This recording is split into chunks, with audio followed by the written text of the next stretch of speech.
Hi, I'm Laura. Hi, I'm Deanne. And I'm Philippe. And welcome to our Lymond Book Club. We are reading The Ringed Castle by Dorothy Dunnett. And we're on part 2, chapters 4, 5, 6, 7. Yeah. Dee is going to lead our discussion. But before we dive in, any thoughts overall on these chapters? I really enjoyed them. I thought they were really good. It was, I don't know, it feels like we're moving somewhere, and I'm intrigued. I know I was like downplaying Dickon and Christopher, that whole thing last video or video before last, I can't remember. But I'm liking his perspective. I think he's an interesting perspective character because he really doesn't know what's going on, but we get his perception of what's happening, and we know that that he's got a flawed perception of it. And so yeah, I think it's a really intriguing character. So. Yeah, I like the outsider's take on the events because, like you said, he doesn't really know what's going on, but at this point, kind of neither do we. I mean, we know more than what he does, but I have no idea what the subplot that's happening is yet. What the hell is Lymond doing? I don't know. I'm sure there is one because it's Lymond. So yeah. I liked the sort of rooftop fight scene. Sort of came out of nowhere. Not sure why it happened, but we'll discuss that, and then maybe I can get a better idea. Especially with the end of it, it was just like, what is happening? Yeah, and then what happens next? Lymond. So it was good. I think there's a lot of moments in these chapters that were interesting. And I think, like, from my perspective, the most interesting thing in these chapters is the scene between Lymond and Venceslas and then Guzel. Certainly the most like analyzed and talked about and tried to within the fandom, like thing that people are trying to figure out. It's one of those, I think, top subjects that comes up, what was really going on here. Why did he think about Robin Stewart? Like, that was out of the blue. So I have theories after much reading, but I'll be curious to hear what you guys think.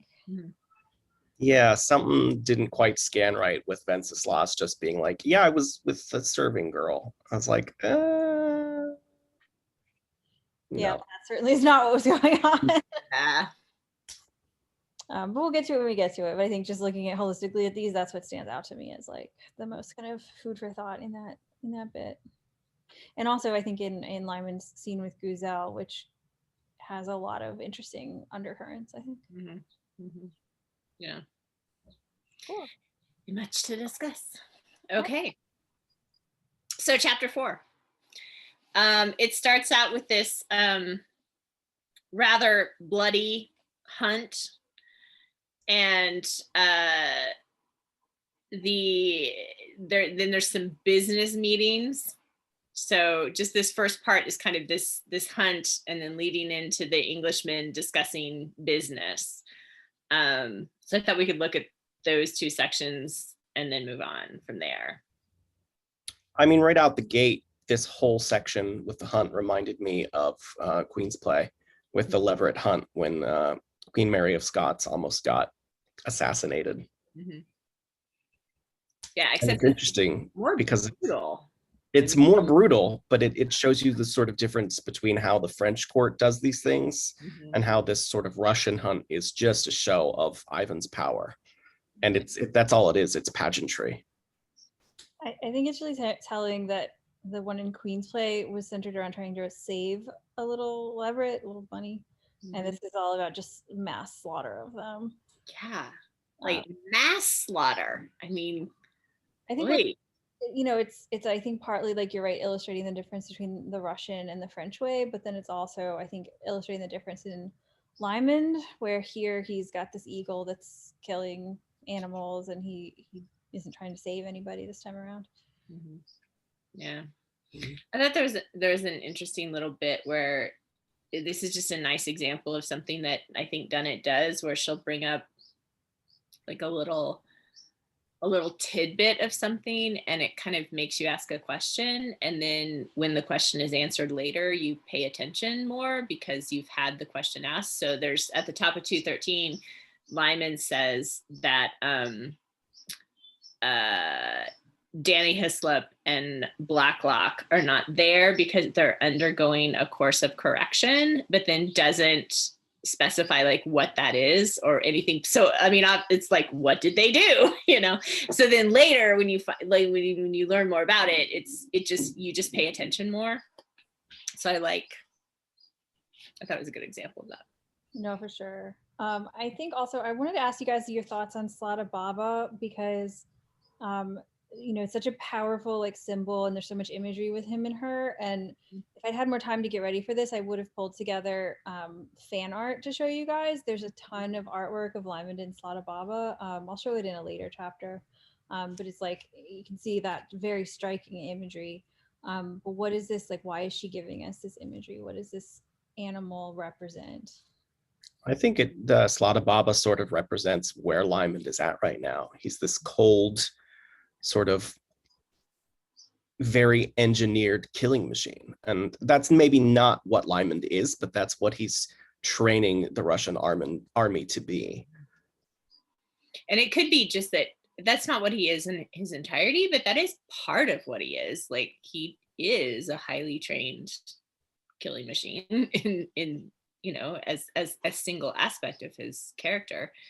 And that aspect has come to the forefront quite a bit at this point in his life. And so, yeah, I mean, it's obvious just through the description of this eagle that there is something going on metaphorically with the eagle is definitely symbolizing something. So, yeah. Are we making this, you know, the comparison of two unlike things between this eagle and Lymond and everything? Yeah, for sure.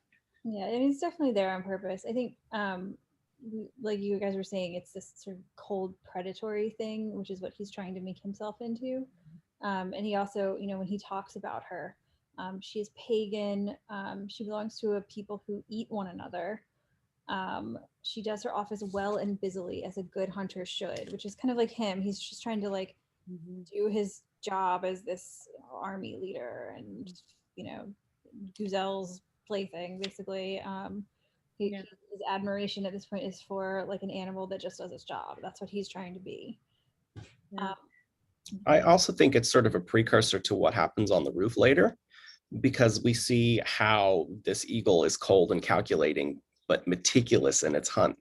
And we have not, up to this point, seen Lymond in any sort of physical action yet in this book until the rooftop fight.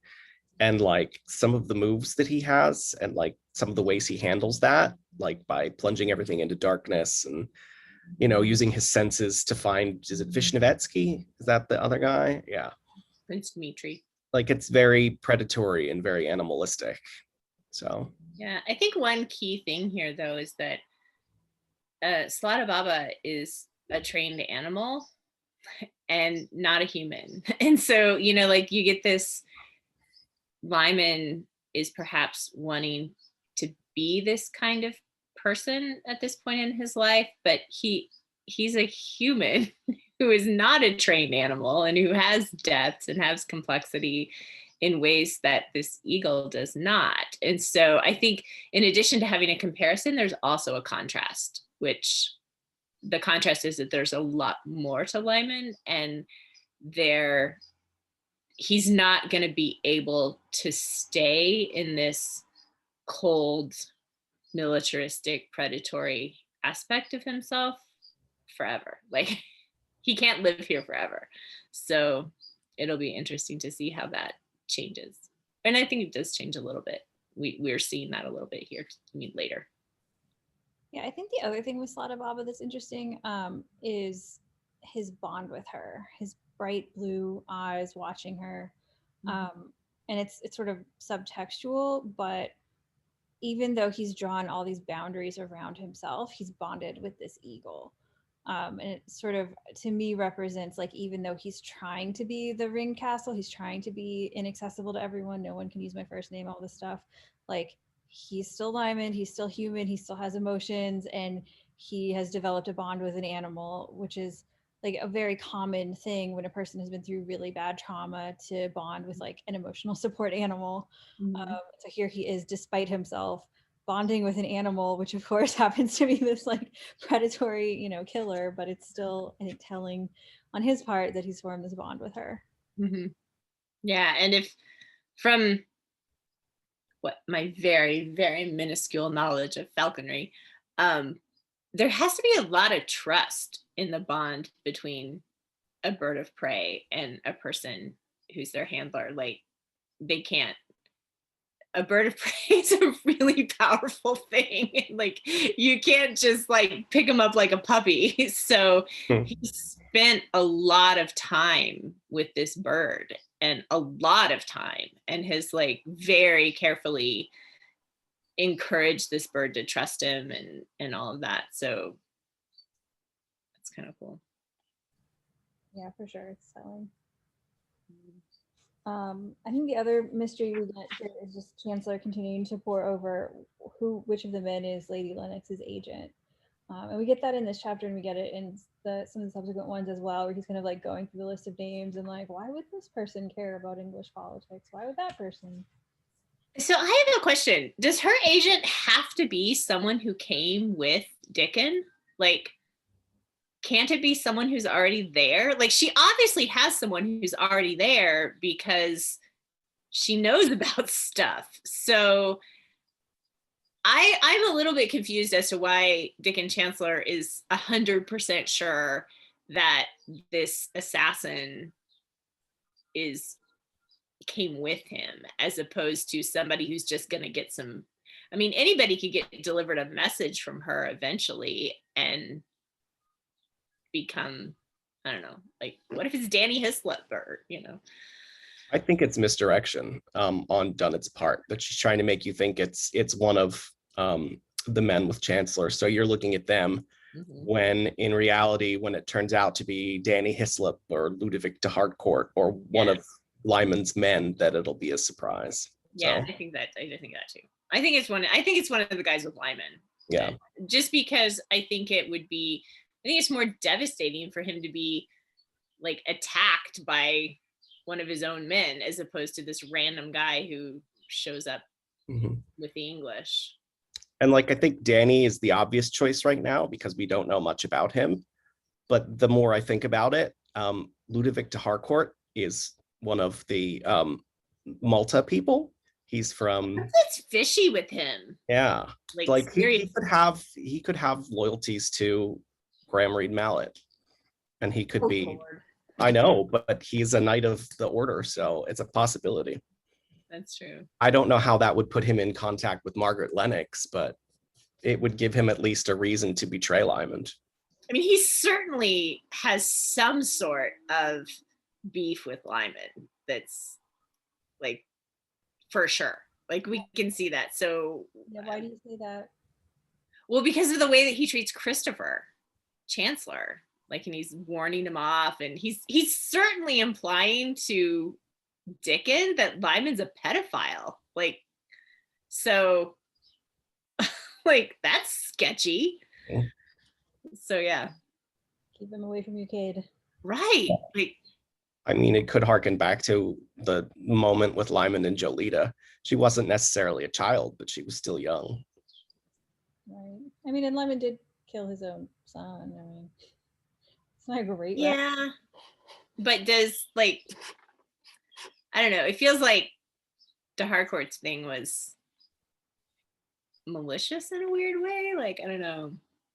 Yeah. Sketchy. So then we get all of this bit about the business meetings begin. So this is like 2:15 and going forward for a couple of pages.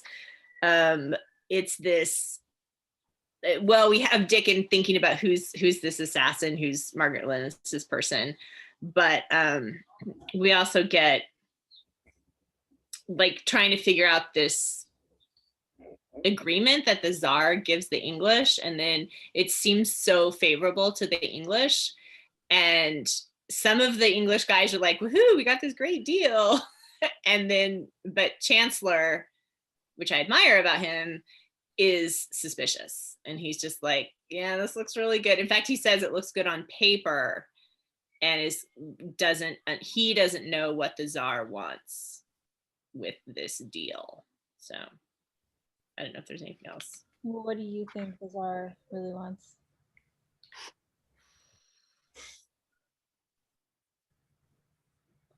I mean, he wants the ability to conquer Eastern Europe. So how is this going to get him that? Didn't he say it in the previous chapter or previous section we read with Lymond, where he wants Mary to send him guns, right? I think so. Yeah. So that You know, by giving them favorable trade, he thinks that he'll be rewarded. Or yeah, or that it'll give him leverage to be like, see, I helped you out, now give me guns. Yeah. So maybe it could be simple. So then we get this whole section where Lymond, he's talking with Fergie Hotham about having this exhibition, this sort of exhibition of the army that they're going to do in December. And then Lymond invites Christopher to his house. So they have this exhibition, and Christopher is clearly like overawed by this military display. Like I kind of got the feeling that Christopher has got a serious case of hero worship with Lymond. Like that he's just kind of in awe of this guy and like this glittery army, and it's so, it's like all the precise drilling and all that, and it's just like, oh, everything. Anyway, especially if Christopher, you said he was like around 12 or something, like I don't actually know. I have no idea how old he is, but that was my interpretation. But then there was a thing about him being a little older than Venceslas, and I assume Venceslas must be like 15. So okay, well, if the way that Christopher's written here, I was assuming he was like young adolescent, because he just kind of has this like, this guy is so cool, like sort of attitude. He's young and he's like naive, and he's very like wide-eyed about everything. Yeah. This is probably the most exciting thing that's happened to him on his whole trip to Russia so far, because they have to sit around in their house all day long. They're really not allowed to leave, and his father wouldn't really be bringing him along on a lot of the trade stuff either. So and the trade stuff is like really boring, and like, negotiating grain prices and stuff, and then here's this like glittering army. Yeah, you can see why he would be impressed. Yep. Yeah. So any other thoughts about that? There's this Lymond does this sort of dry sort of commentary on what he wants or the ways he's trying to guide the Tsar, which is kind of interesting. He says meanwhile we want all the Tsar's noble mind irrevocably set on war with the Tartars, and then that the Cossacks also want this. And then he said war with Lithuania would be an unfortunate mistake, not to mention the Poles. And he's being sarcastic in this, I think, but it's also kind of an interesting, like, that he's got this kind of dry humor about how they're going to guide the Tsar. And I sort of wonder, like, how are you going to do this? But yeah. So far, he's been pretty good at manipulating the Tsar.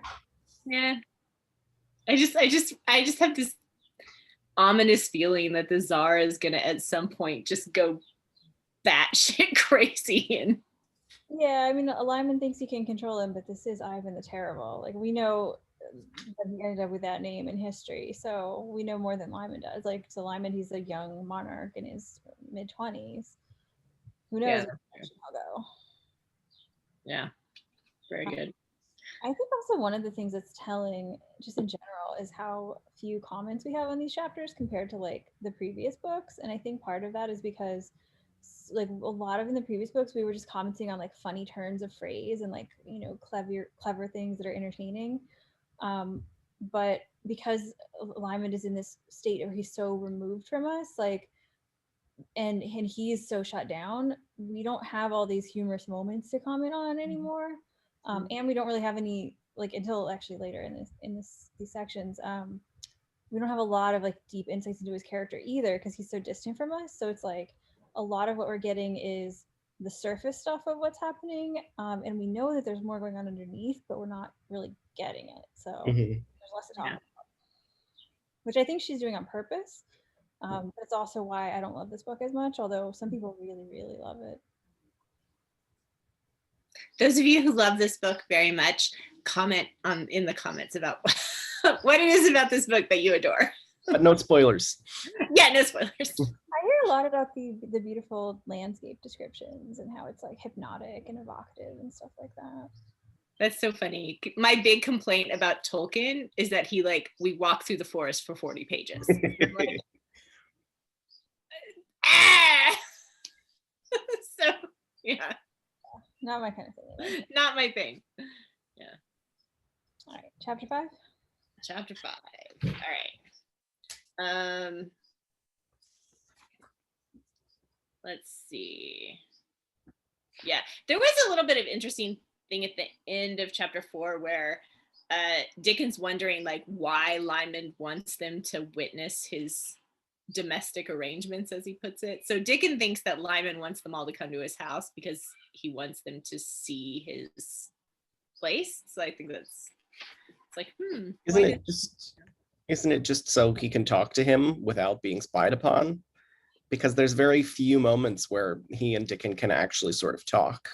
And we see that they do talk, although it's not something we read about. It's something we know that happens after the fact. I'm getting ahead of myself, but. I don't think that Lymond's house is a safe place to talk to Dickon, though, because like the Tsar knew that Lymond hadn't had sex with Guzel, which means the Tsar has got eyes and ears in Lymond's house in very intimate places. Yeah. I don't know. I thought it was maybe something about, I kind of wonder if because Dickon has made no bones about the fact that he's on Philippa's side. So I kind of wondered if it was something about he wants him to see like, I have this house and it's very elegant and I have this very elegant mistress and we're not trashy. And like, because that seemed to be his Dickens' takeaway from this dinner is that like, oh, this was not as trashy as I thought it was going to be. It was very elegant and cultured. Introducing someone who's on your wife's side to your mistress doesn't seem like a great move if you're trying to win him over. So, I mean, he's clearly impressed with her. So basically chapter 5, just to do the summary, is this dinner that they have. It's there's not really multiple parts in chapter 5. It's this dinner. So yeah, so what do we want to say about it? Well, the first thing I highlighted was Ludo thinks our honored leader is not to be trusted with children, which we already talked on a little bit, but I'm impressed you guys picked that up. But it is very odd that he would be working for someone who he thinks is a pedophile. But. Right. And he's concerned enough about this that he's talked about it to other people, and he's actively like trying to keep Christopher away from Lymond, which like weird. I mean, it's just weird because we've talked before about how like children, a lot of parents don't even care about their own children at this point. I mean, they care about them, but not in like an activist sense. And so here's this guy like making this rather concerted effort to keep this teenage boy away from Lymond and basically making no bones about the fact that he thinks Lymond's going to sexually exploit him, which... I mean, I think also like there was like a different level of evil or different connotation like of a adult man who would sleep with a teenage boy. Like it maybe was more like more accepted than it is now. But I don't know. But it is. I mean, probably nobody would care if it was Venceslas. Like nobody's going to care about the servant. but they're gonna care. But even, I don't know, it's just weird. But then if Ludo is a bad guy, like this isn't a bad guy thing. This is like a good guy thing. Like I'm trying to protect a kid. Yeah. But is he trying to protect a kid, or is he trying to smear Lymond? Yeah, that's more the way I see it. That's what I saw it as. Because that we know that that's not what Lymond would do at all. Right. So, but Dickon may not know that at this moment. Right. And if that's Ludo's intent, and if he was successful, it would throw a wrench in, any partnership or allyship between Dickon and Lymond. So yeah, but I mean, obviously Lymond's not going to really molest Christopher, so it's not going to go that far. No, and I mean, I think de Harcourt is just sowing seeds of suspicion for purposes unknown, and like, why? I don't think that question is answerable at this point, but I have it. So there's also the little reference to Adam Blacklock is here, modestly reinstated. So again, this like subtle, hey, what was going on with Adam? Which we how come he was in trouble? So did he get in trouble for trying to teach Russian artists a new way of art? Am I interpreting that wrong? No, that's correct. That's what he got in trouble. Yeah. It was blasphemous. Like the monks have a lot more power here than in other places, and so they don't want non-religious representational art. Yeah. So, and I mean, Russian iconography is beautiful, and there's a long history of the way they create it and its history, and it's basically the same. Like there's this large portion of Russian art that's just these icons, and so beautiful. I actually have one. I bought one when I went to Russia when I was a teenager. I don't have it with me though. It's back at my parents' house, but it's just beautiful. It's a very simple one, but. Oh, go ahead. Well, I was going to say, before we go too far into the Blacklock Russian icon thing, one thing to notice is that Lymond is well aware of what de Harcourt is doing, which I think is whatever it is he's doing with this whole warning about Christopher thing. Lymond knows about it, because he says to Dickon, he says, our friend will stay and look out for Christopher, then he can warn him against me and my habits, and we can feel relieved and secure all together. Are you tired of roast swan and garlic? So Lymond is just like sort of dismissing these concerns and just saying, yeah, he's going to warn him about me, so we'll all be fine. So I think that's something to note. Whatever he's doing, he's not successfully doing it behind Lymond's back, if that's his intention. Yeah, well, it doesn't seem like he's trying that hard to keep it secret, since also Lymond's men seem to know about it too. Yeah. So as they go into Lymond and Guzel's little house, or big beautiful house, Lymond describes it: you are entering a different world, a world of determined subarctic experience, the bower of Majnun and Layli.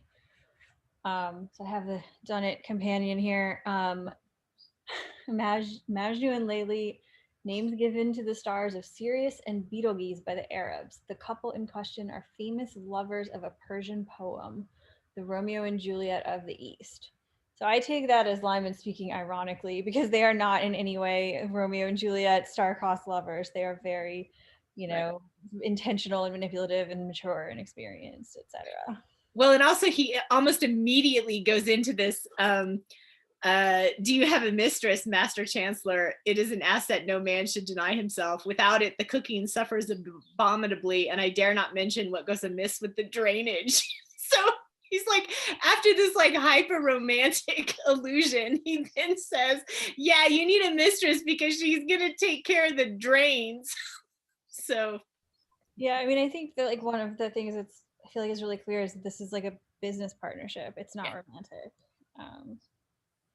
Right. It's practical, and he's making a joke, I think, about the cooking and the drains, but that's actually probably closer to the relationship than the hyper romantic Romeo and Juliet reference. So it's a practical relationship. Although we'll Although talk they do more have about how it changes, but yeah.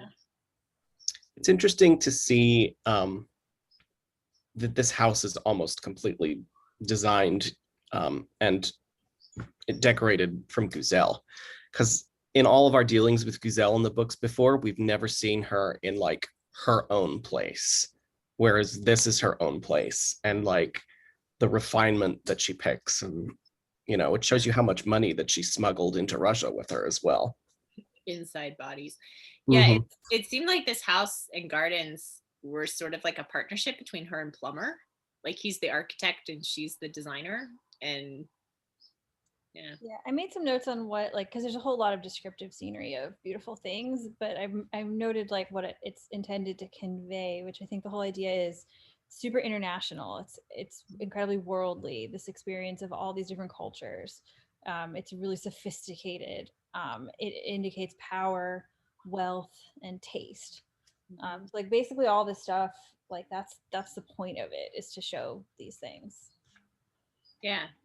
This is just another bit that I would love to see on screen, you know, like a movie set of this house. And I think this book, with how descriptive it is, I think this would be a beautiful film, like just a beautiful film with the landscape and the locations, and they all would. But one of the things I always think is interesting when I read it is the way that it's so specific to its era. So like the things that were in style and sophisticated in the 1550s are, you know, different than what would have been in style and sophisticated in the 1580s or whatever. So it's like it's all very specific. And like I don't know, whenever you go to like a place from the mid 1500s, it always seems small to me, because like you see the later, like, you know, in the 1800s and 1700s, everything's huge and opulent, but at the time, like, you know, this style was different. So just I wonder if it would make the same impression on us that it makes on them. that's a good point. Yeah. Who knows? So then you get into this Dickens' perception of their dinner, which I love this line: the vulgarity he had expected was missing.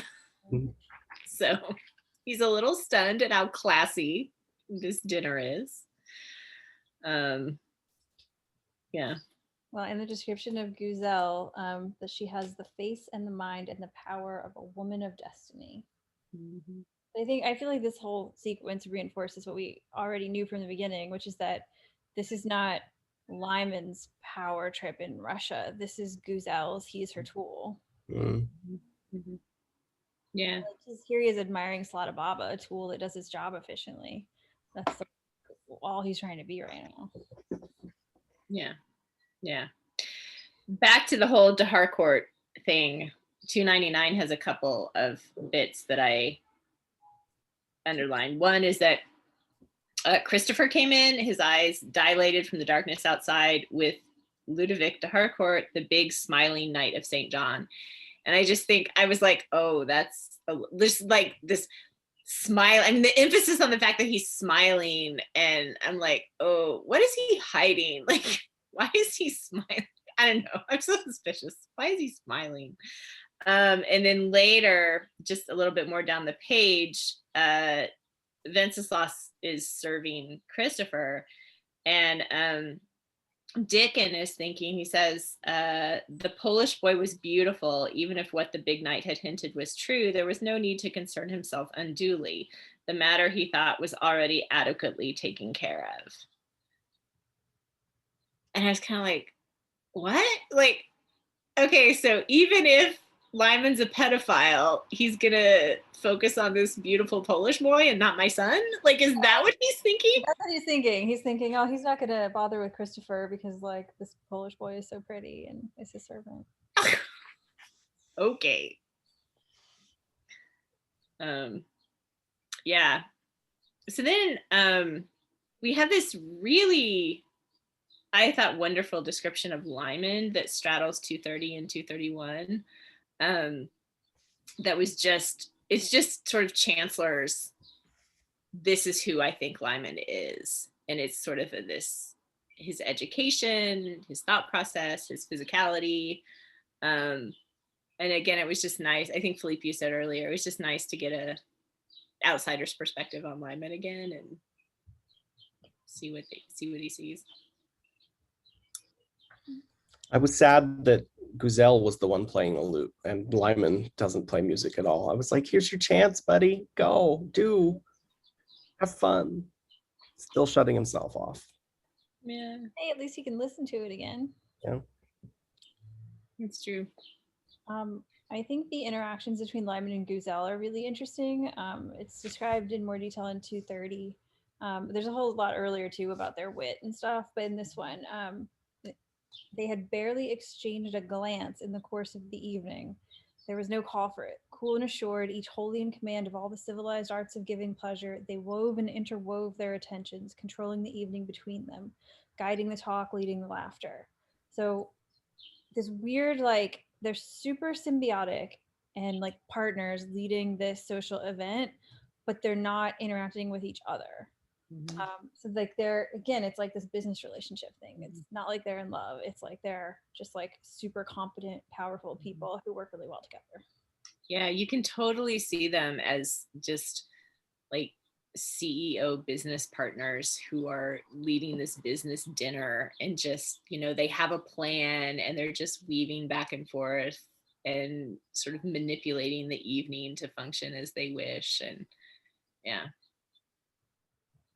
One thing Dickens says after he gives this description of them, and he's talking a little bit about like how come people don't call him by his name, his Christian name, meaning his personal name, and nobody does. And then it says Dickon Chancellor could not imagine himself or anyone else addressing the voivoda as a fellow human being. So then it goes back to that idea of Lymond as mechanistic or inhuman. And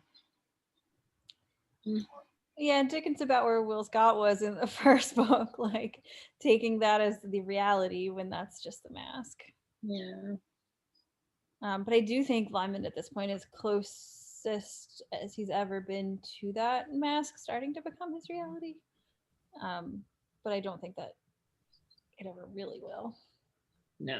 Just trying to make it come true. Do you think in light of what happens later, which we'll talk about in a little bit, but do you think that opium, the sort of residual effects of opium are starting to wear off, like that sort of dead emotional space that's artificially caused by opium withdrawal? How long have they been in Russia? It's been at least a year, right? Long time, yeah. Or more. I do think it's starting to wear off, but I don't think that what happens in that chapter means it's starting to wear off. Okay. Well, he's laughing more is what I was saying. Like, I feel like he at least the laughter that he has, at least after the fight, felt like genuine laughter. Like, I mean, maybe it was caused by like physical release, just that, but it did feel like emotionally grounded. So I don't know. Maybe. No. There's another comment the Chancellor has on Lymond and Guzel that I think was interesting. He observes whatever took place between these two strong-willed and experienced people had nothing to do with cheap sentiment or simple chapbook romance. He sees it as well, and he sees the irony of that reference to Majnun and Layli. Yeah, and it goes back to the idea of sentiment, which we talked about a lot in the last book, about being sentimental, and you know that. So it's like he's like, nope, not sentimental. Well, and he's right about that. Lymond is not sentimental, but that doesn't mean that he is a machine either. Right. Yeah. Then we get this little comment here, which is another, like, I just think Christopher is just hero worshiping Lymond because you get this Christopher, his eyes shining like brass in the lamplight, was staring at him. Dickens suddenly noticed, like the eye of reason before the divine light. You just get the sense of this kid just like, this guy's the coolest, so it's sweet. So it's right after that we get the whole thing with Adam. Yeah. And yeah, so as it says, the icons are painted according to a set of extremely strict rules laid down by the church. And basically, Adam is just outraged. He feels like artists are wasting their life just repeating the same thing over and over instead of innovating. And he's upset this culture hasn't been exposed to a lot of innovations like oil paintings and different things like that. And he really wants to introduce more modern techniques to help the artists evolve, because he cares about the integrity of the artist's creative spirit. And Lymond is so mad. Yeah, it's so Adam, right? He's an artist, he's idealistic, he's passionate. Yeah. And it's just like, they're not gonna have any idea what you're talking about. That concept doesn't even exist in their culture. Like, they're just gonna think that this is a religious battle and that it's like Catholicism trying to fight, Orthodox religion. And you're gonna get us in a lot of trouble, so quit.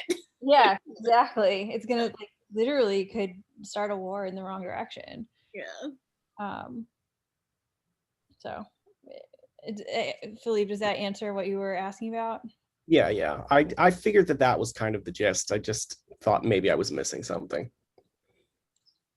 That makes sense. It's really interesting. Like, I wouldn't have thought, but it makes sense because art was, propaganda at the time, and they didn't have movies and TV, so art was really, really powerful.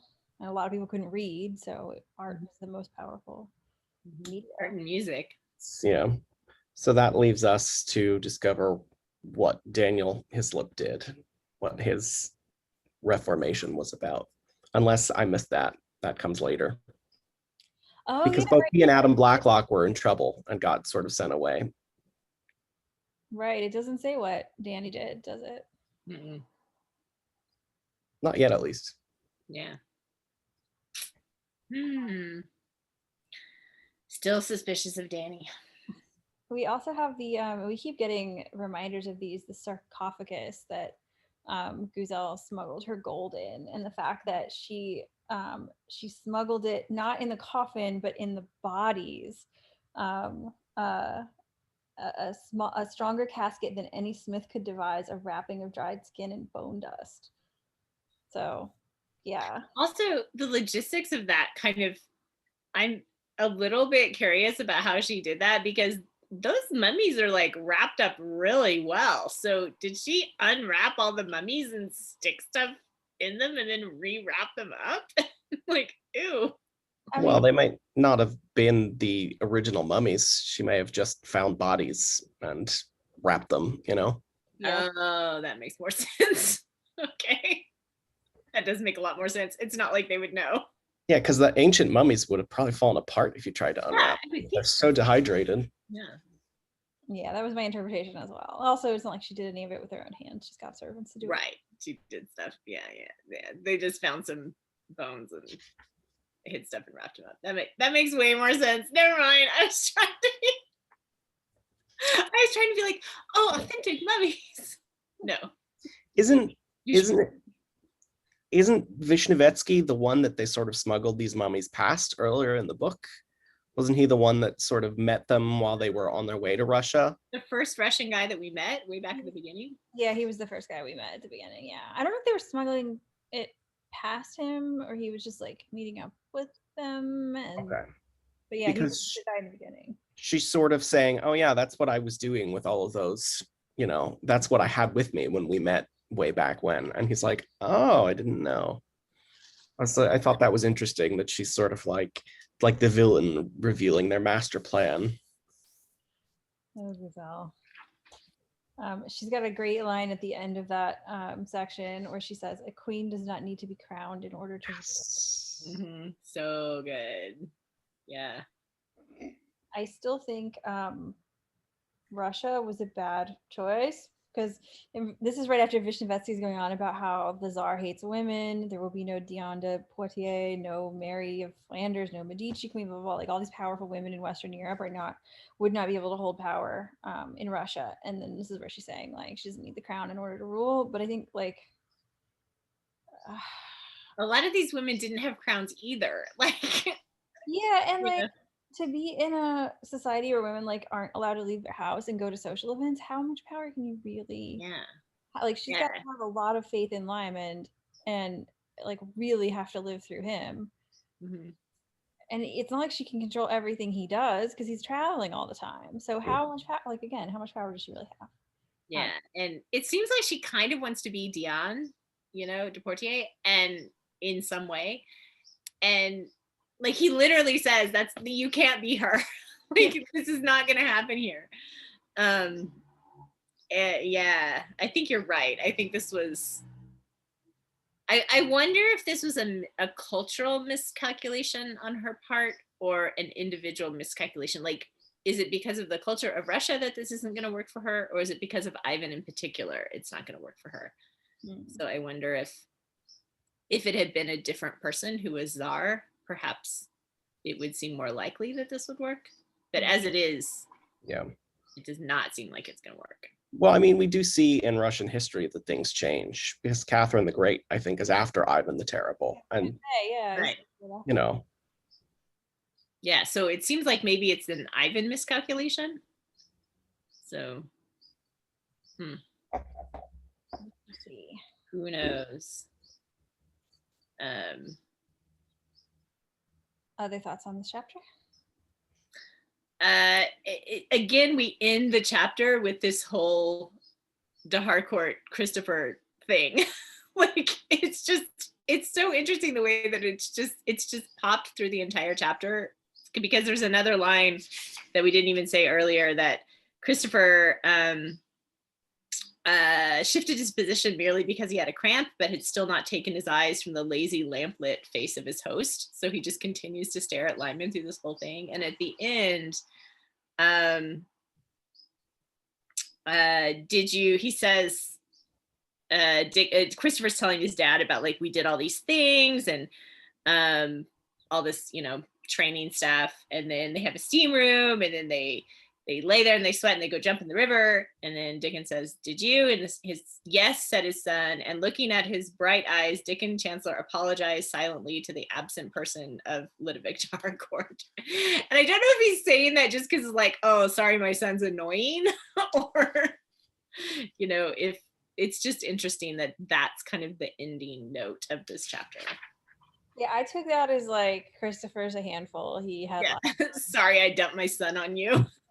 He had a good time. Yeah, he had fun. He went to like the sauna and jumped in the river. We get to see, just in this tiny little paragraph here, that Christopher's very observant. Like he took mental notes and like tallied all of the stuff that he saw and gives pretty exact numbers to his father about what he saw.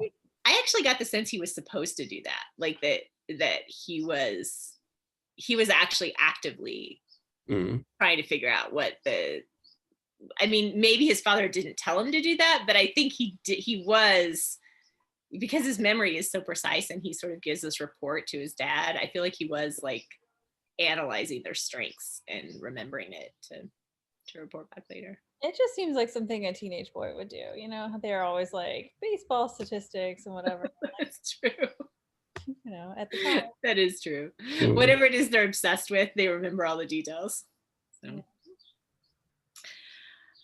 Okay, so then we have this chapter 6, which I split into two pieces. The first piece is a conversation between Lymond and Guzel, and then this fight.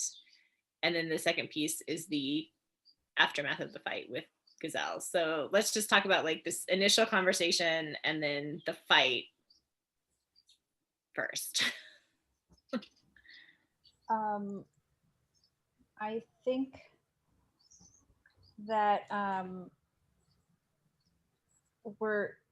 think Dunnett is planting hints about Rob Best, I think, because we have Guzel saying, I have a feeling that Master Best has marched off to rouse the rabble to storm the homes of the decadent. So we get an idea that he doesn't like them that much.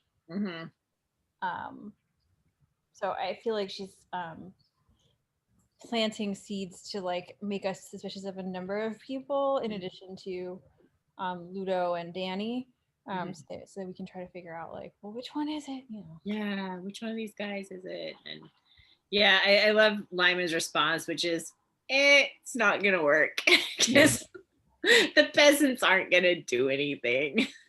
You know. Takes a few hundred more years for them to organize and overthrow their monarchy. Yeah. So we do see here that Dickon tells Lymond that he thinks there's an assassin. So he says, don't announce categorically that you're not leaving Russia, for if you do, I believe we carry on our ships someone paid to kill you. So, yeah, he does tell Lymond that, but he doesn't tell about the threat to his own life. No. Right, he told him before. That's true. It's actually a message from before that Lymond's remembering. Yeah. So anything about this? So we did have this bit where Lymond gets a massage, and I feel like it's interesting in part because it almost feels like a reboot, like we're being reintroduced to Lymond, or like a first-time reader is being reintroduced to him. But we have the reference to the whip marks, the old wounds, the brand from the galleys. So this idea of him as this like a scarred, highly trained body, so that he's been through all this stuff, but he's still really powerful. I also kind of think it's interesting. It's like right before this super intense fight, he got a massage. It's like he's in peak condition. Yeah. And it also, I think, what's his face? Vishnevetsky obviously thinks he's gonna win the fight, and the Lymond's like a little, not this amazingly strong person that he is, which is similar but different from Chancellor, who thinks Lymond is not as sophisticated as he is, and he's expecting a vulgar evening, and instead it's really lovely. And then Vishnevetsky comes in and thinks Lymond is weak, and then gets his ass kicked. So this idea that everyone is underestimating Lymond, which would make sense because he is this like still relatively young, like pretty man. Yeah. So is Lymond's goal in this fight, like he's clearly baiting Prince Dimitri, Vishnevetsky, into the fight. Like he's clearly egging him on to do it. Do you think, my read of this was that Lymond knew that the Cossacks are this like brutal group of people, and the Cossacks will never follow a man that can't like physically hold his own and beat them. And so he literally goads Prince Dimitri into this fight and then kicks his ass, which at the end result is that Dimitri's like, hey, you're okay. So I think that's true, but I don't think Lymond goads him into the fight. He goes into the Winter Garden and starts shooting the birds. He's killing the doves. Right. Starts the fight, and then Lymond's like, all right, that's how it's gonna be, so I'll kick your ass. That's true. Yeah, I just thought like the throwing the knife and stuff is like sort of this kind of arrogant, like not that Lymond is arrogant in this sense, but just like a F you. And yeah, but I mean the guy had literally broken into his garden and was shooting his rare, expensive birds. Rare birds. It's so sad. Well, actually his mistress's rare birds. So like that's an insult I can't stand. Yeah. He has to fight back against that, or he's a joke. But I think it's just very like Vishnevetsky is this manly man who like power is determined by like who comes out on top. It's very animalistic and masculine. And so Lymond's like, okay, I can play that game and win. Obviously, it's not who Lymond is in his soul, but it's a thing that he can do. So he just does it. Yeah, I guess in the real sense, Vishnevetsky is actually the one who's goading the fight, because he not only is killing the birds, he's also like, you've thrown your mistress into my path, and he's just kind of poking at anything he can to. Yeah, so there's a line on 244 where we're in Vishnevetsky's point of view, and he's thinking about why he did it. He thinks it had been necessary to teach humility to this ambitious alien and to show to the woman Guzel the quality of the choice she had made. So he was coming in to humiliate Lymond and sort of offer, I think, himself as an alternative to Guzel and be like, "Hey, powerful lady, this guy's a wuss. Like, look Yeah. how I am." Me. Yeah. I'm a manly man. Yeah. So they basically throw each other around this garden and like break statues and, you know, do for several pages, which is an interesting read. It's kind of like the rooftop race sort of read. Like it's a good, but I'm not sure. I don't know. Is there any particular part of it you wanted to talk about? I just love how well Lymond relies on his senses throughout this section. Like from initially even hearing that he was up there, whereas the sort of person massaging him was like, "Oh, it's only birds." Lymond was like, "Well, no, there's somebody up there, I can tell." And then, you know, he can't rely on his sight because it's so dark. So he uses his hearing, his sense of smell to find Vishnevetsky. I think we really get the sense that the withdrawal is gone. Like Lymond is sort of back in his capacities and even almost better than before. Mm-hmm. Yeah, I mean, he literally douses the candles to make it darker, which is cool. No, that's a good point. I mean, he's at the top of his game again, for sure.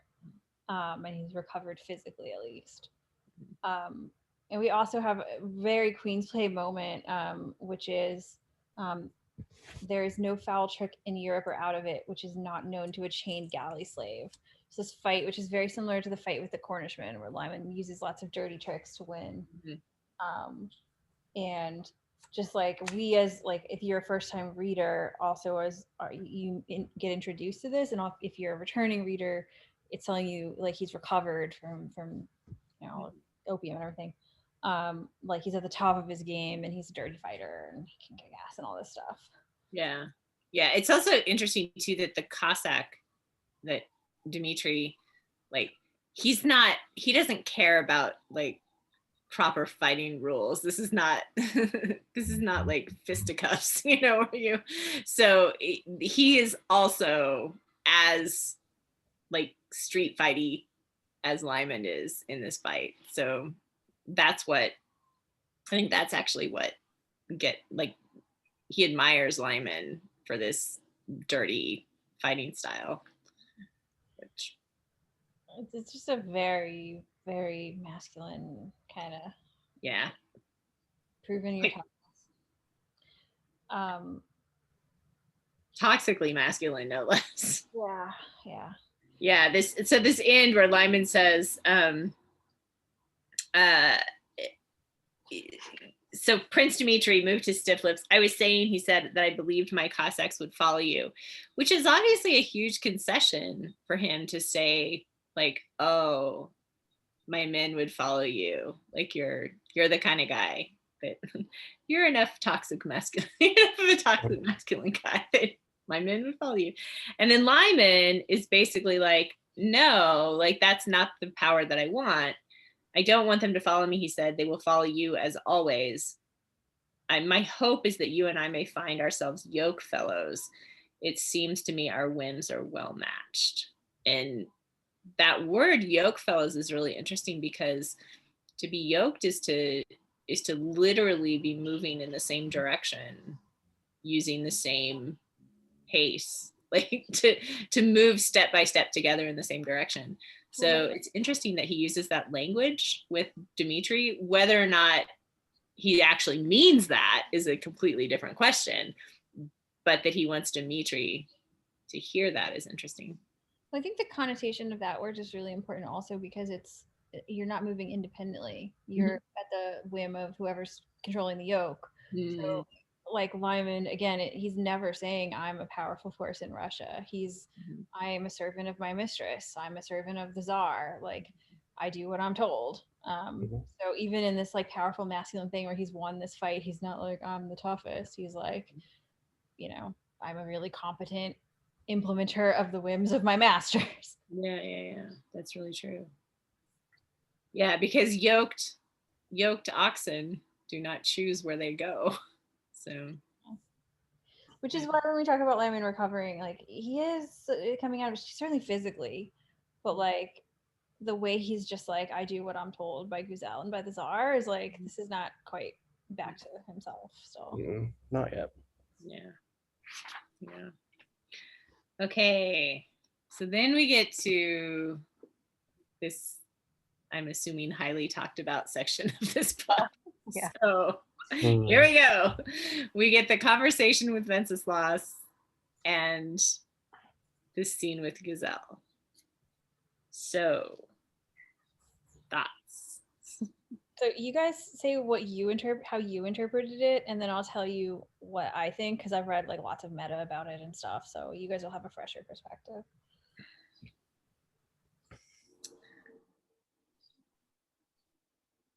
I don't know. I had assumed originally that Venceslas had been with Guzel. I wasn't sure. I mean, you get this scene where it says, okay, so Lymond first thinks there's a night steward.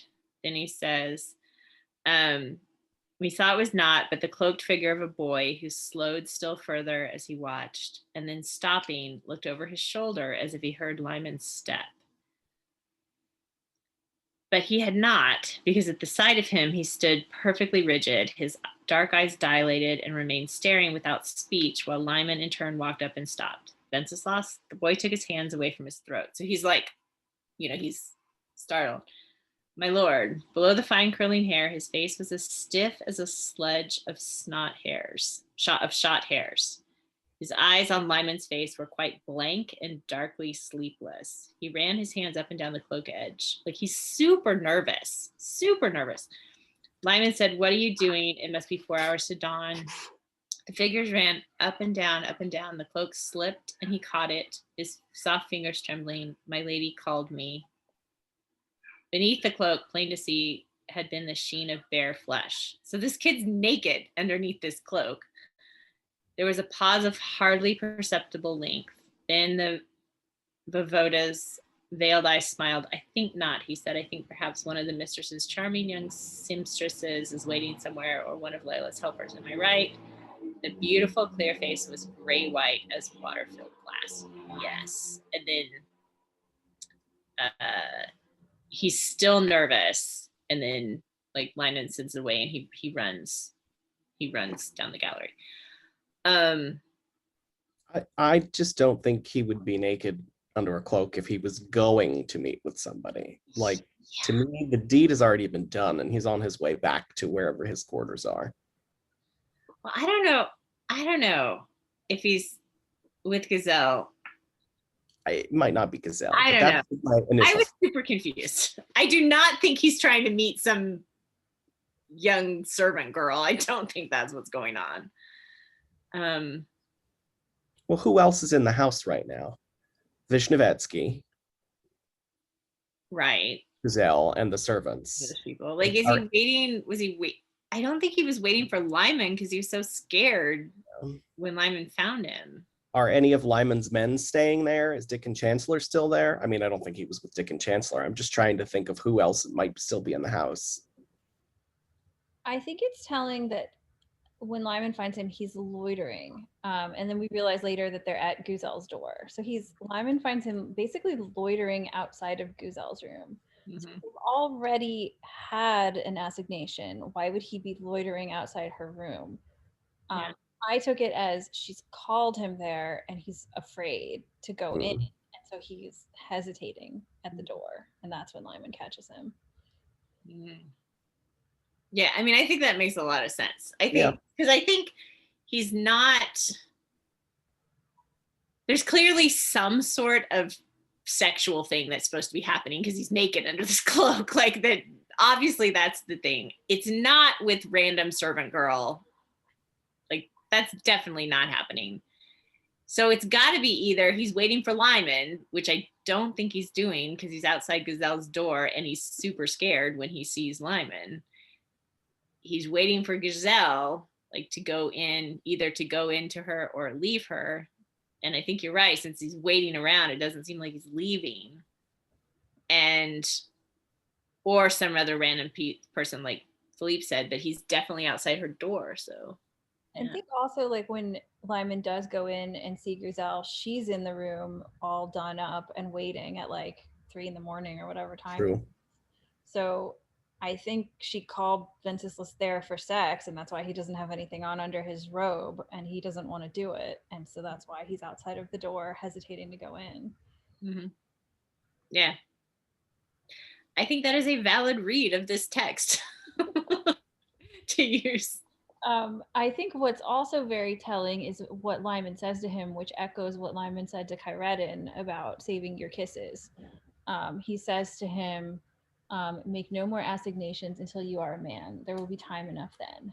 Too much time. Mm-hmm. So I feel like it's the same thing where, you know, he said to Chiretin, like, keep your kisses for yourself. You, like, Lymond, having been sexually abused as a child, basically, is like wanting to protect other children from the same thing he went through and telling them, you know, you don't have to do this. Wait till you're adult. So I think that like the reading of Venceslas not wanting to go in with Guzel is supported by the way Lymond responds to it, which is like he gives him an out. He's like, you weren't going to see Guzel, you were going to go see a servant girl, and you know. But at the same time, he clearly knows what's really going on because he's like, save your kisses till you're an adult. Mm-hmm. Right. Yeah, because if Lymond really thought that he was meeting a peer, like a girl who was his peer, I don't think he would be as he wouldn't be as concerned. Yeah. Or if he thought he was doing it voluntarily, he wouldn't. Yeah. We also get Guzel seemingly surprised when it's Lymond that enters and not Venceslas, because it says, the smooth olive of her skin did not change, nor did she move after her first sudden rising. So she was, that to me is surprised that, oh, it's Lymond, it's not Venceslas. Yep. Well, I think it's also super key that this is where Robin Stewart gets brought up. And so like before he goes in to see Guzel, so he's had this little exchange with Venceslas.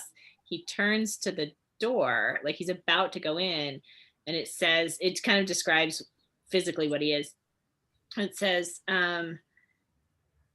his face, almost unmarked, was set in an expression of familiar indifference, under which was something frighteningly different. So he's having an emotional response under this mask of indifference. Well, and it also, above that, it says he stood there unmoving, looking at nothing for a long time. So he's thinking. He's having this like really long moment to like go through all the stuff in his head. Yeah. So the face of a man who once looked upon the dead body of an archer he did not love, called Robin Stewart. And it just brings back all of that like responsibility for somebody who looks to him, and like the feelings of guilt that he wasn't for Robin Stewart what he needed. And yeah, so you can see, you think like, okay, so it's this exchange with Venceslas that brings up this memory of this man that he failed, that he felt responsible for, that was in his care in some ways, that was in love with him, and that he failed. Yeah. Well, the really interesting question I have is, which one of them is Robin Stewart in this scenario, Venceslas or Guzel? Venceslas. That's what I would think. Like, why Guzel? Guzel is in love with him, and he's not in love back. Yeah, but I think the key part of that memory is the dependence and the fact that Lymond felt like he failed Robin, like as a mentor, not as a lover, right? I think it's ambiguous. I think you could read it either way. I don't know what she's going for. I just don't think that there's any. I would just be very surprised to see sympathy for Guzel on the part of Lymond at this point. Like, she's powerful, she's in control, she's got a ton of money, yeah, but he goes in and apologizes to her, and he's like, I haven't given you everything that you deserve from me, so like, here, have it all. That's true. And he does sleep with her at this point. And I want to analyze the scene where he sleeps with her, because I think it supports the Robin Stewart parallel in the sense that it's something he's doing out of obligation, Mhm. and Right. intentionally keeping from her the fact that he's not feeling it the same way that she is. Because there's a couple moments where he laughs, but she can't see his eyes. It happens twice where she can't see his eyes and he doesn't look at her. So Yeah. I think he is faking Hiding. part of the experience. Right. Maybe it's not an either or. Maybe it's a both and. You know, and that image of Robin Stewart is functioning, is sort of preying on his guilt in multiple ways. Sounds like Lymond. Which seems very Lymond. Yeah. Yeah, so he comes in. Life has many strands, but with one lacking, it is a lame thing. I've been absent too long. I have come to ask for forgiveness, which goes back to Pawn, where he said, "I shall gather frankincense." So he basically was like, "I'm not going to have sex ever again," and now he's like, "Okay, now I'm going to start having sex again." But he's not doing it because he wants to do it. He's doing it because Guzel expects it of him, and to protect Venceslas. Like she's basically like, "If I can't have you, I'm going to have this kid." Protecting the kid, and he's giving her what she wants. Yeah. Marta when you need her. Jeez. What? I said, where's Marta when you need her? No kidding. Yeah, right? Someone who would want this. Also, Marta would just like, I don't know, slap Lymond. Like, snap out of it. Oh, Marta. So he says some really interesting things to her that you can read like in two ways. You can read it as like, you've helped me heal, but you could also read it as, you've just screwed me up worse. He says, you have destroyed the weak places and undermined one by one all the bastions, like, of himself. Yeah. Which, yeah, you could read that as like, she saved, like, and this is what he's saying, is like, you saved me. I was destroyed, and you like literally saved my life and made me strong again. But at the same time, like, we as the reader are like, you used to be a really compassionate, like, independent thinker, and now you're just like, I'm just a warrior and I do what I'm told. Well, also the whole like preying on, or like, you've destroyed the weak places and undermined the bastions. It's like she took this broken man and preyed on him further and just broke him more. Like he was mostly broken and she completely broke him. And that's what. He was all broken, but she contributed by bringing the kids back. Right. But I mean, the language that he's saying here is like, you dragged out of Greece a sorry carcass, so it was broken, and then you destroyed all the weak places and undermined the bastions. So then it's like even the places that were left clinging to something, you smashed them. So, I mean, it's a really interesting, I think it's another one of those, you can read it both ways. Like, she did save him. He would have died. And she helped him recover to this extent that he's recovered, but he's definitely not all there. And some of what she's done has just made it worse. I mean, the image that he's painting is that he's like this fortress that was attacked, and that she sort of broke down the walls of this fortress, and then he says like her obligation is to walk through. So now that you've broken down my walls, your obligation is to walk through, which in some ways is such a play on this stereotype that women, maybe men do it too, but I know women do it, that we fall into this trap of like, here's this broken man, I can fix him, and like that is such a thing that we do over and over and over. And so playing on this, like, you've broken down my walls and now you have to like walk through them, is just oh my gosh, it's such a line that's designed to just get a woman to be like, I can fix you. Well, I think what's really telling is that he doesn't want this. So this is part of his seduction of her, like inviting her in and making her kind of think he wants it. But like, this isn't the true feelings. Yeah, that's what I'm saying. Like, it's a line that is incredibly well designed to appeal to a particular kind of desire that women often have, that I have had multiple times in my life, you know, and it's just that idea that's like, oh, here's this poor broken man, I can fix him, you know. And I think he's doing that very deliberately. Yeah, no, for sure. So then the sex scene is really interesting to me because even the way they have sex like speaks of her experience, where it's like her needs over the years had become complex, her passions had found such force that one fulfillment could hardly assuage them. So basically they like have sex all night long because she needs to have lots of orgasms in order to be satisfied. Right. And like kind of kinky sex seems to be the implication. Which, like, okay. Which is great, like good for them. But it definitely contrasts with like the one, you know, magical night with Una, which was a lot more romantic. This is much more like he's fulfilling her complex. And again, it's like the dinner, like they're both experts and they're just, you know, experts doing their expertise, you know. Yeah. This felt like very athletic sex. And because I kept contrasting it with that night with Una as well, like that's the other sort of on page sex scene we have, and that is such a like more tender moment about the needs of someone else, and this is just like a competition almost, or or it's his you know, he's the servant that works really hard and executes his tasks very well, and he's executing all of his tasks very well and making her happy. Whereas with Una, it was more like he was giving her a gift. He was trying to help her see her value independent of Cormac and all these other jerks. Yeah. But in both cases, it's still sex with someone he's not in love with. Yep. True. Very true. Definitely. Which is also very Lymond, right? Like sex is another tool in his toolkit.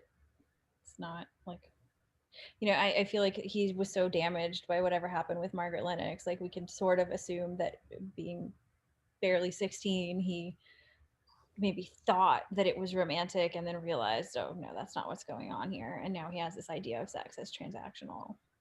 I just hope there's no children this time. God forbid. That again. Yeah, no. You know, maybe that's why he's willing to have sex with Guzel, because he feels like, this isn't in the text at all, but she would be knowledgeable enough to probably be able to prevent that with whatever science is available to women at that time. I'm sure she knew all of it, you know, and so perhaps he feels safer having sex with her in terms of the children thing. That's actually a good point. Yeah, that makes sense. Because she does not seem to want children. Like that does not seem to be a goal of hers at all. No, and I mean, she's been using sex for decades to get all of her power, and she, as far as we know, doesn't have any children, so she obviously knows how to take care of it. Yeah. So that could be part of why he's willing to do it as well. I thought it was kind of interesting and maybe a little bit cruel the way that she brings up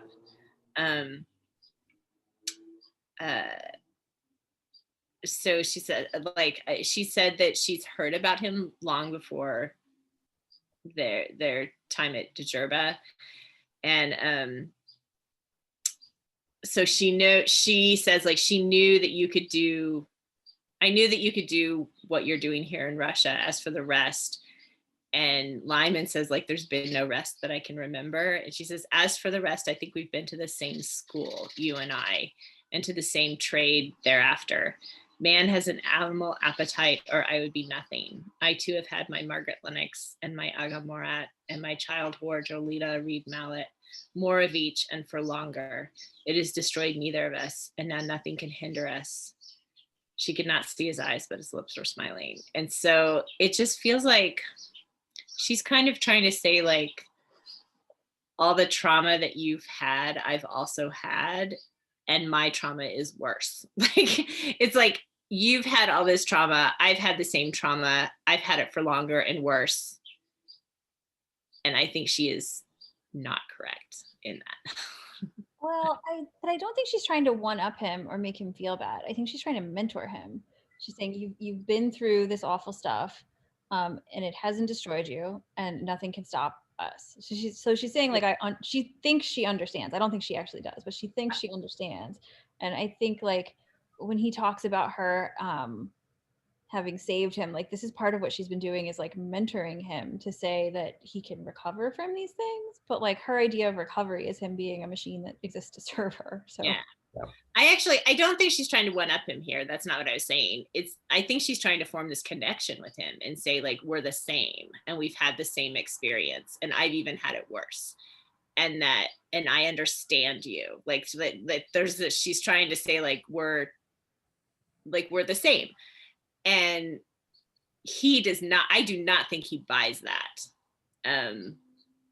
at all. And I think that he's right. It's not that there shouldn't be trauma competition. Like, it's not like, yes, she has experienced trauma and you don't win or lose that. But to say that she understands his trauma or has experienced similar trauma is probably not accurate. And I don't think he's going along with that.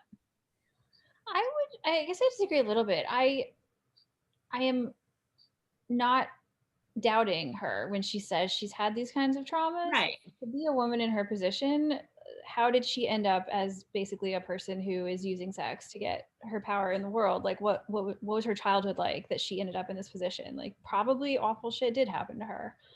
I think it's more the thing that she's missing, that she's wrong about, is how they've ended up. She thinks that his trauma has like burned all the, I don't know, humanity out of him in the way that like he's as ambitious and ruthless as she is. Mm-hmm. And I think that's where she's wrong. Like she's come out of it a very selfish person. She wants her power. That's her goal in life. And he's like acting like he's come out the same way, but he hasn't. So I think that it's more like she's missing that part of him that we know is still there, or we hope is still there. But I guess my point is, I think she's assuming that she understands him based on the fact that they have had sexual trauma in their past. And I don't think that's true, because I don't think that's how trauma works. Like two people can experience even the exact same thing and their experience of it is different.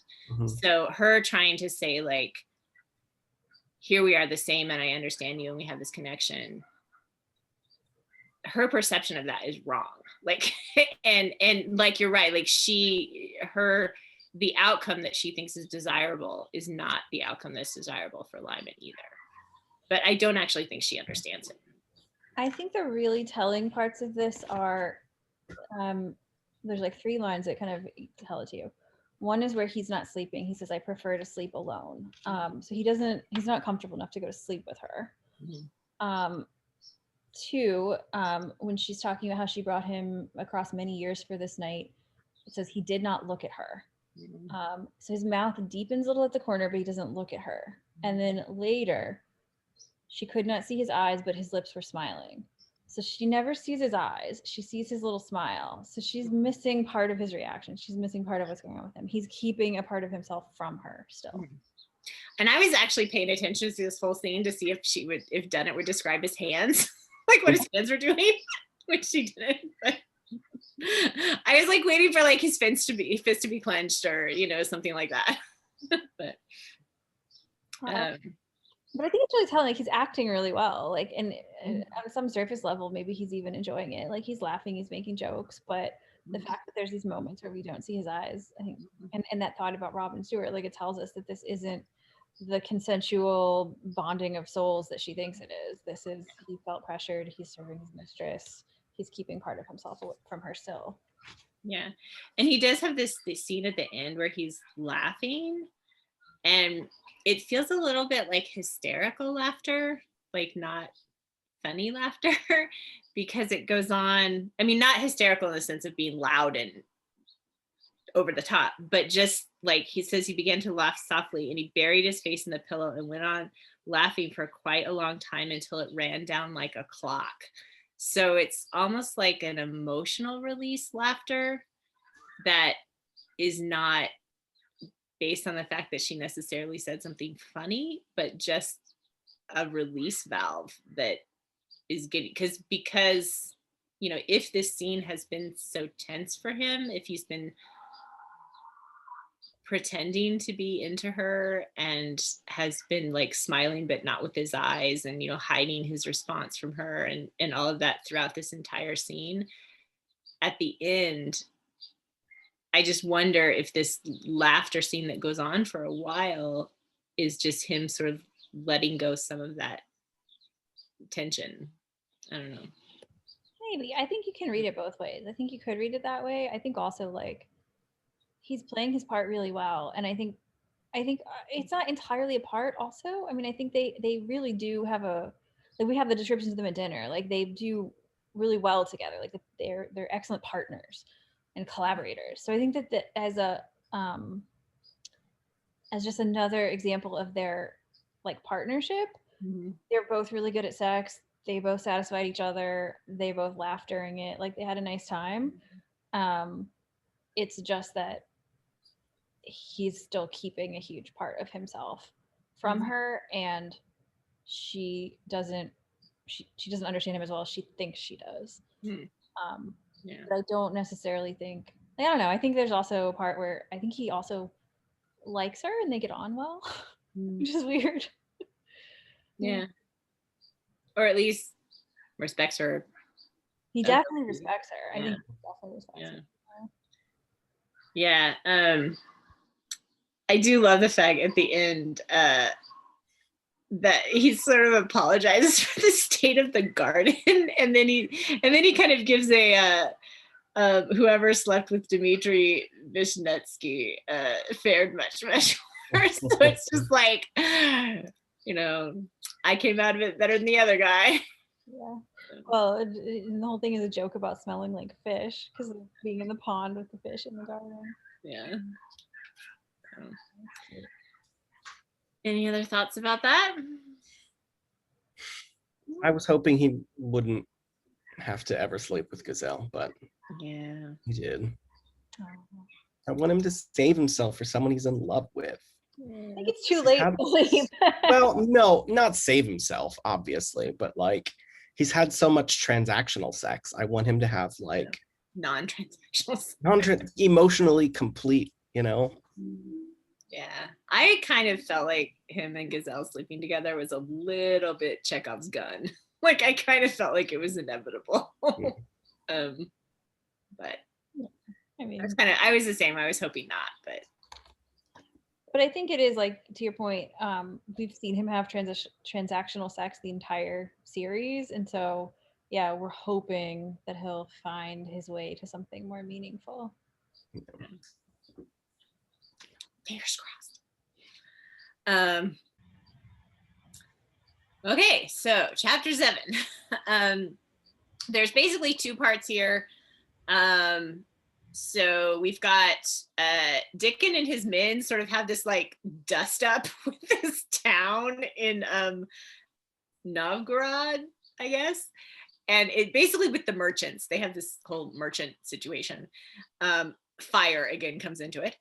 And then in the second part, Danny Hislop convinces Dickon to go to Lempoznia. And Dickon discusses this with Lymond. So let's just look at the first part with this like merchant situation. And basically, like they have been giving the English have been given super favorable terms for trading, and the other merchants are pissed off about it. And there's something about how like they either can't read or pretending not to be able to read this charter thing. And then what's his name?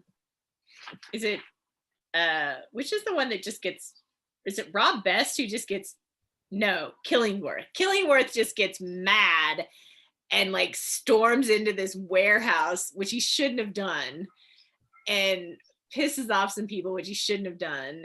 And then there ends up to be a fire and they end up getting arrested, and then Danny Hislop gets him out of jail. So that's kind of what happens. Is it Danny Hislop or is it Fergie Hotham that gets him out? Oh, Fergie Hotham. Okay. Yeah, you're right. Well, it's Hodham and Hislop together. Yeah, you're right. Hodham's the lawyer guy. So yeah. But yeah, they do get them out of jail with this delightful Wax balls. That's what happens when no one wants to fight. The Russian law system, friends, in the 1500s. I'm sure it's evolved since then. right. We're gonna choose the winner by beating someone to a pulp, and then they see that the English guy is kind of big, so they're like, "Oh, let's not do that." So then they decide to have this game of chance, which Hodham rigs. Go for it. He does have this delightful line about how a lawyer. Should I even underline it?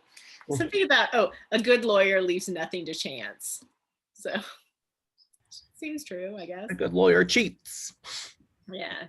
What do you guys think is like the purpose of this scene? Why is it in the narrative? What is it illustrating? Why is it at this moment?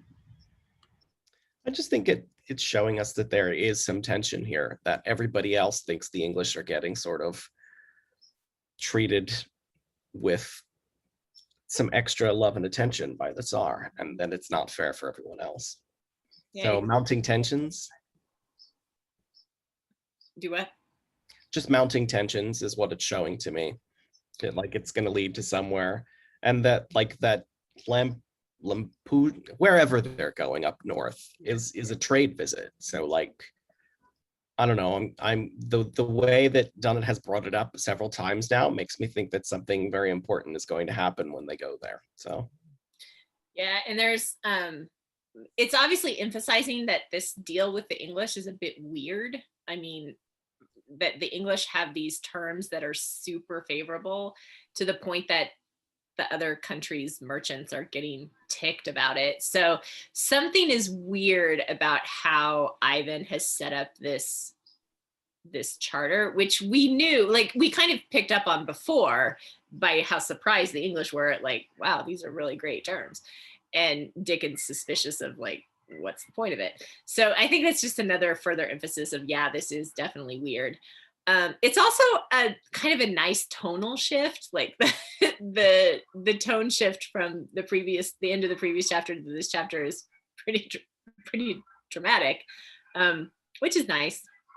And then we just get kind of this funny scene, and then also, you know, we've got Danny Hislop and Fergie Hodham showing up again, and so just keeping those questions. It's like we're juggling all these questions, all these balls in the air, and so those questions of the two of them, particularly Danny, we're just reminded of it again. Yeah, I think the tonal part is important. Like we've been through some intense scenes and now we get some humor, which is nice. I think it's also like it's illustrating that even though they have really good terms on paper, the reality is different. Like it's doesn't mean that they're smooth sailing, you know, people aren't always gonna adhere to those terms, but also like there's a part where I think Killingworth is complaining about how you know they keep changing their tactics, they keep saying one thing and then doing another, they raise prices, they argue, blah blah blah. Yeah, so like there's still a lot of hoops for them to jump through, and then it's also really funny when Harry Lane says something like, "We're selling them cloth for 3 times what it's worth," and he's like, "That's different." The idea like both sides are trying to take advantage of the other, you know. Right. I also wondered a little bit if that was because the follow-up to that line is like, "We're selling them cloth for something." He's like, "That's different. They need it." And so I kind of wondered if he was making a little bit of a snarky comment about how like it's easy to sell somebody something they need.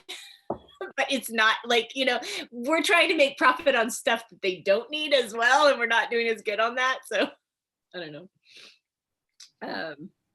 But yeah. And I think it's also just interesting because so much of like the background and the color of this book is this expedition and this sort of meeting of cultures and how tense that is because they come in with different expectations. Yeah, and goals, like really different goals. And yeah. I mean, I wonder if one of the reasons that I kind of like Dickens is because he sort of has this personal goal of exploration and learning more than trade, which, yeah. So any final thoughts on this humorous dust up with I mean, it was fun. It was a fun little bit.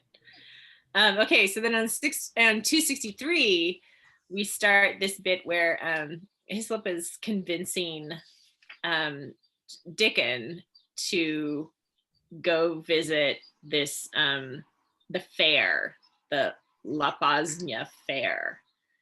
And Danny kind of gives Chancellor, he makes this interesting comment about how he has made sure there's one person we shall always fear more than the enemy, which is, I thought was an interesting, I guess we have to decide if Danny's believable, but it's an interesting contrast between this training and the training that the St. Mary's Army did in Scotland, where I don't think the Scotland army would have said that they feared Lymond more than the enemy. I mean, I think they respected him. And I think that he did probably scare the pants off them in terms of like, he would punish them for things and stuff. But when you saw like the Gabriel Lymond contrast there, like Gabriel was brutal with them, but Lymond was, I don't know. I think they kind of loved it. Like his men sort of loved him and were loyal to him. And you think about like his gang of thieves, or highwaymen back at the very beginning, like they adored him, although he was a hard leader and probably a strict taskmaster and all that, taskmaster. But so this is an interesting comment that they're like, they fear him. They're willing. It's like they're willing to fight the enemy because they fear their leader more, which is. Well, I think it's a huge change actually in Lymond, because he did lead more with, getting his men to love him, right? And but here he's put up this wall, and no one can call anybody by their first name, and we're all just professionals working professionally together. There are no emotions allowed, so then he can't lead in that same inspiring way because he doesn't allow anyone in. And I mean, also like, certainly when this started out, he wasn't an inspiring figure. He was a complete mess. So he's got to find another tactic. Yeah. And Dickon just says in the next chapter, the next paragraph, like there's no camaraderie. And I think that's the thing that's lacking. There's no brotherly spirit in the ranks kind of thing. So. And I mean, well, Lymond is doing that completely on purpose. Yeah. There's also this bit on 264 that I think is interesting, that Danny talks about what everybody's doing, and he just mentions the people that we know and the things that they're doing in Russia. And it looks like everyone's pursuing their passions, plumbers designing buildings and what is it? Guthrie's visiting a different lavra.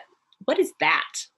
I'm assuming it's something Guthrie's super interested in, but like, I don't know what it is. Well, he says what he's doing there is unearthing ancient Greek scriptures like truffles. Yeah. Yeah, I thought it was like a library of some kind, maybe. Like a religious library with old, Greek Orthodox texts.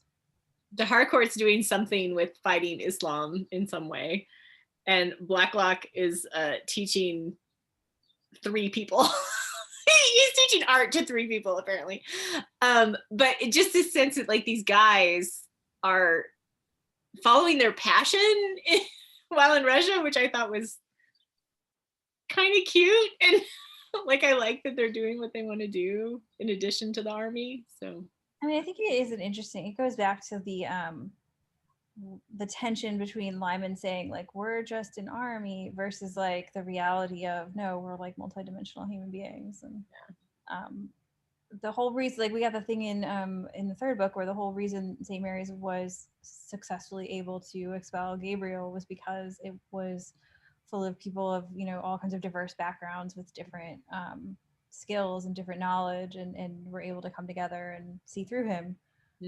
So Lymond has like a similar group here, and they're well suited for more than just making an army. Like the making an army is a step toward trying to modernize the culture, basically. Yeah, but an interesting thought here in light of like the lack of camaraderie in the army, is that they're all pursuing these skills and passions, but they're doing it separately. So like everyone's off on their own, doing their own thing, instead of what we saw in St. Mary's. I think you're right, where it was like everyone had a piece of the puzzle and they came together and were able to see through Gabriel because they had these different perspectives. But here it's like Plummer's doing this thing and Blacklock's doing that thing and Guthrie's doing this thing, and they don't seem to be a cohesive whole.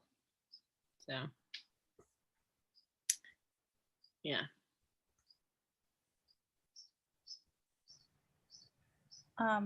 Further thoughts? Well, so I feel like some of the more interesting stuff in here is Chancellor agreeing to go to Lymphogena. Because of Danny? Well, and he's thinking, so his thoughts on it are he had a country to explore for his nation and a man for himself. Mm-hmm. So he has become intrigued by Lymond, as so many of our point of view characters have in the past. And I think, I don't know, I think that's really interesting. But then we also have Lymond expressed his satisfaction that Mr. Chancellor wished to see something in Lancelot. So like Lymond also wants him to go. So I think that you mentioned again, like how you're sympathetic to Chancellor because he's a person who wants to explore. He's not just a merchant. And then we have Lymond, who is a person who is like trying to just be a warrior, but he's actually so much more. And so we've got these two men who are more than what they seem, and are both, I think, intrigued by each other potentially. And that's why Lymond is glad that Chancellor wants to go, in addition to the fact that like that's why like we have Chancellor flat out thinking that he wants to figure out Lymond. Yeah. And I like that Lymond has superseded Russia in Chancellor's mind. Like, because at one point he was like, I want to explore Russia. Like, I want to explore. And now he's like, oh, well, I need to explore the country for my country, but I want to figure out this guy for myself, which is interesting. There's a couple of bits right before that, though, where Danny's still talking to Chancellor, where he says, Danny says that I'm here for the same reason as Mr. Crawford, to enjoy a condition of absolute superiority. Isn't that, after all, why you travel, Mr. Chancellor? Why you blah, blah, blah. And I don't think this says anything about Lymond, but I do think it says something about Danny, that it's interesting, true or not, like whether he actually thinks this about himself or not, that he says like to enjoy this condition of absolute superiority is why he travels. So putting a pin in that, Chancellor later realizes that it was then he made this decision to go to the fair, and afterwards also he realized how much of that decision lay at the man Hislop's door. So somehow Danny has very deliberately manipulated and or convinced Dick and Chancellor to go to this fair. So I'm intrigued as to why Danny Hislop really wants him to be there, which I'm assuming we will find out at some point later in the story. Yeah. And also, I said, I'm also intrigued as to why Lymond is so adamant that Christopher not come. Yeah, that does seem odd. Like he knows something is going to happen there, or he's got something planned. Mm-hmm. Yeah. And also, so then we end this the end of the chapter with let's see, Lymond's like determined Christopher's not going to come, and then Chancellor disappears into the darkness, and then Guzel and Lymond have this little conversation. He like sleeps with her again and then leaves before dawn, etc. And it says, after a few weeks, he had asked for and received the boy Venceslas as his servant again. And then we get this line where we're going back to Chancellor, where it says, Chancellor had seen nothing, but not because there was nothing to see, which I think is interesting. So he's not perhaps as observant as he thinks he is. What do you think he didn't see that happened?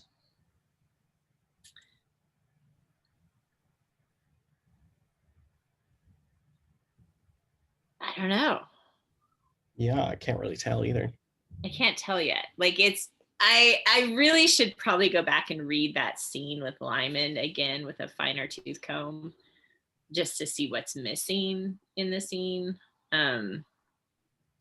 But Is it that he missed that their relationship has changed, Lymond and Guzel? I mean, maybe, but I also feel like there's something that we're not, like, I feel a little bit like this is a thing where Dunnett is letting us know that we've also missed something. That, you know, because I mean, we do that and we miss stuff. And thinking back oh so memorably to the beginning of Queen's Play. Yeah, but I feel like a little bit, yeah. So I feel like Chancellor had seen nothing, but not because there's nothing to see. I also feel like this is a little bit about like the reader didn't see something because, so I don't know, maybe. I don't know the answer. It's interesting because it's not clear if it's about Guzel and Lymond or about Venceslas. Mhm. But yeah, I don't know. I would encourage our commenters to Yeah. tell us Yeah. what You guys think it is? Like, is there a gap in this scene somewhere that if you really look at it closely,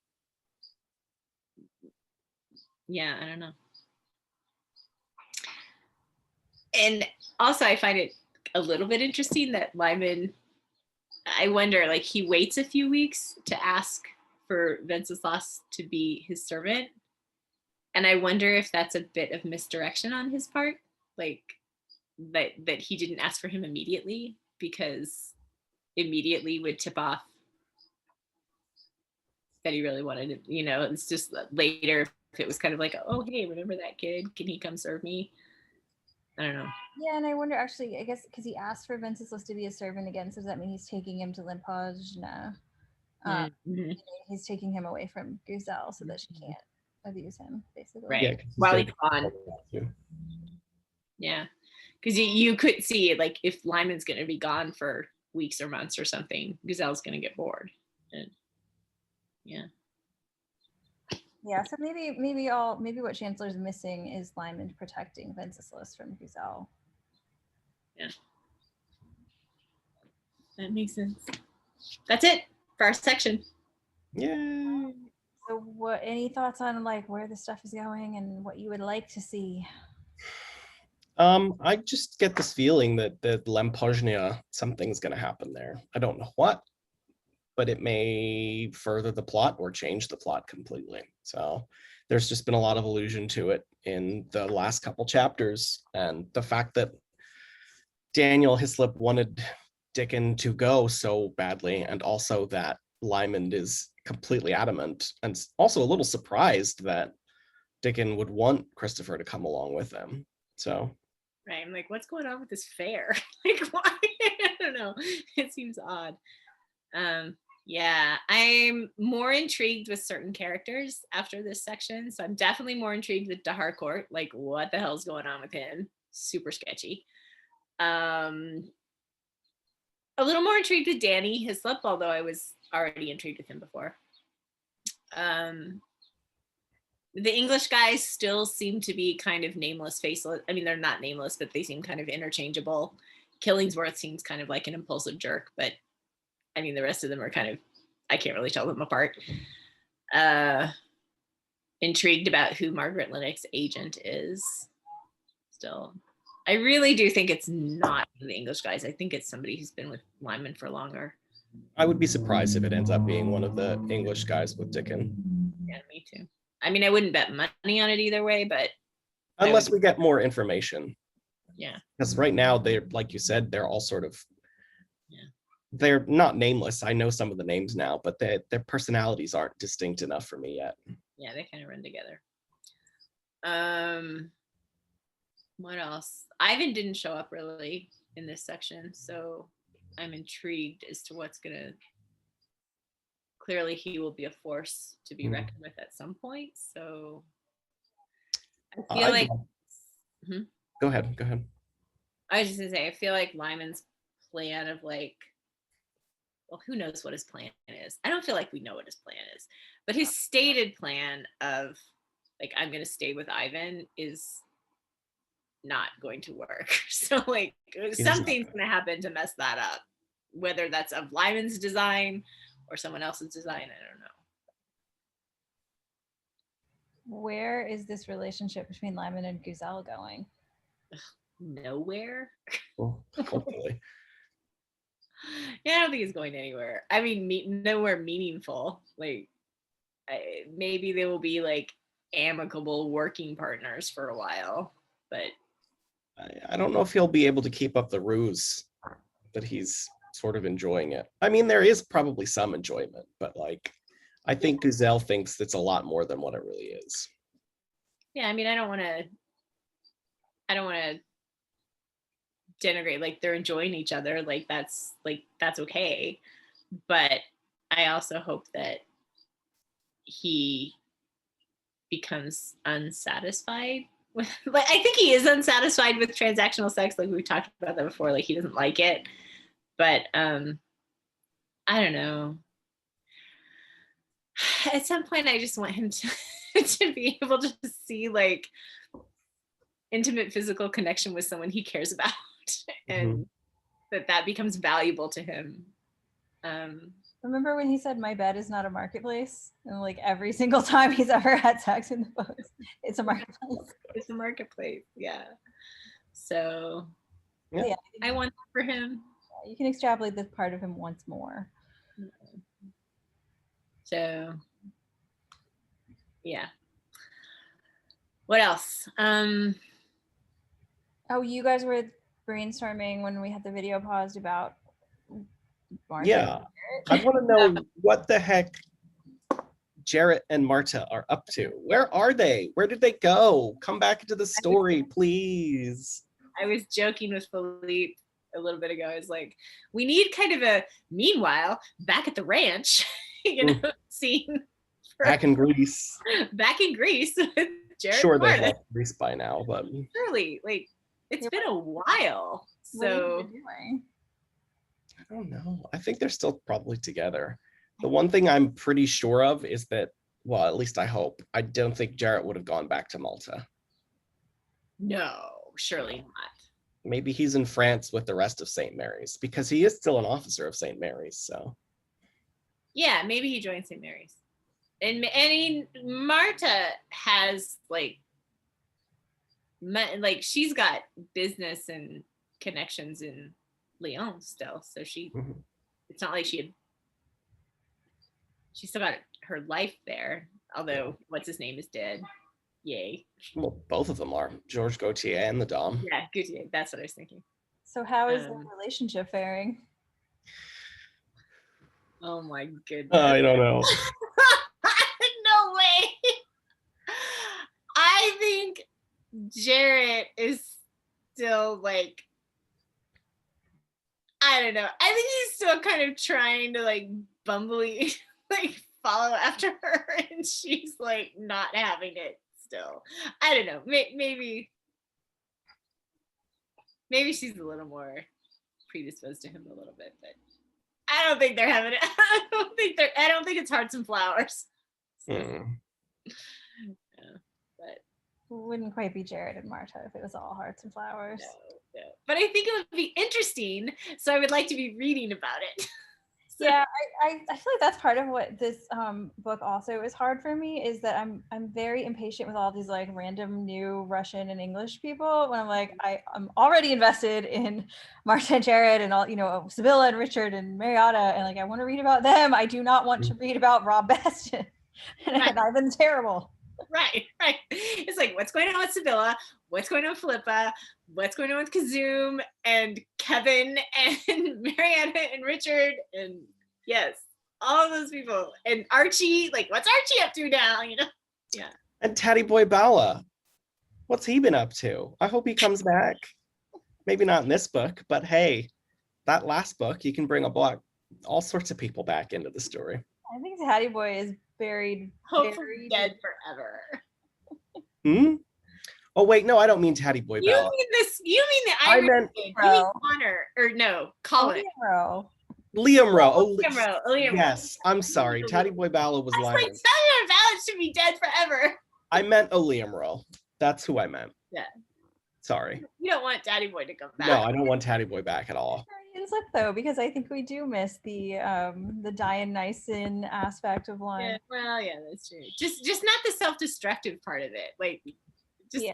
I want Lyman to integrate all the parts of himself into a balanced, like. Yes, it would be nice to have him laughing Final form. and having fun again. So, Yeah, and playing music and enjoying music and all right. Well, I feel like we've covered a lot of our hopes and etc. for the rest of the book. Any final thoughts? I'm intrigued what's gonna happen. All right. Thanks everyone for watching. Bye. Yeah.